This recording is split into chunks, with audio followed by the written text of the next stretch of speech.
And in the truly momentous act last March, I signed an executive order establishing the U.S. Strategic Bitcoin Reserve, as well as the United States Digital Asset Stockpile.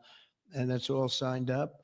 And with today's signing, we're pushing even further into the exciting new frontier. Just as I promised last year, the Genius Act creates a clear and simple regulatory framework to establish and unleash the immense promise of dollar-backed stable coins.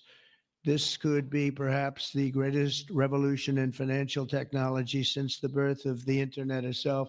A lot of people are saying that. I don't know. What do you guys think? Yes? If you say yes, I'm saying yes. I think it's great that you're involved, I will tell you. Many Americans are unaware that behind the scenes, the technical backbone of the financial system is decades out of date, many, many years out of date. You know that. Paul and others are straightening it out, but payments and money transfers are costly and take days or even weeks to clear.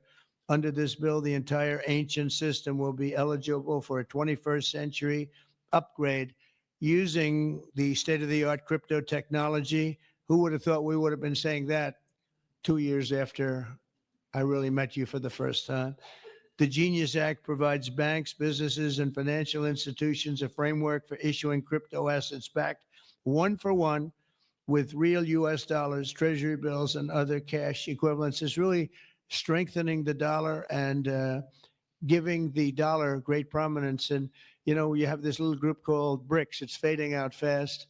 But BRICS is, they wanted to try and take over the dollar, the dominance of the dollar, and the standard of the dollar. And I said, anybody that's in the BRICS consortium of nations, we're going to tariff you 10%. And they had a meeting the following day, and almost nobody showed up. They said, leave me alone. They didn't want to be tariffed, did they, Howard? Huh? So it's amazing. No, we're not going to let the dollar slide. If we have a smart president, you're never going to let the dollar slide. If you have a dummy, that could happen. Like the last one, he would, if you ever asked him about the dollar sliding, he would have no idea. But we can't let that ever happen again. Consumers, vendors, and people all over the world will then be able to use those stable coins for ultra low cost transactions that are cleared and settled in a matter of seconds rather than weeks and months. And it's really an amazing thing. And with the privacy, flexibility, and decentralization of cash, this revolution has the potential to supercharge American economic growth and empower billions of people to save and transfer in U.S. dollars.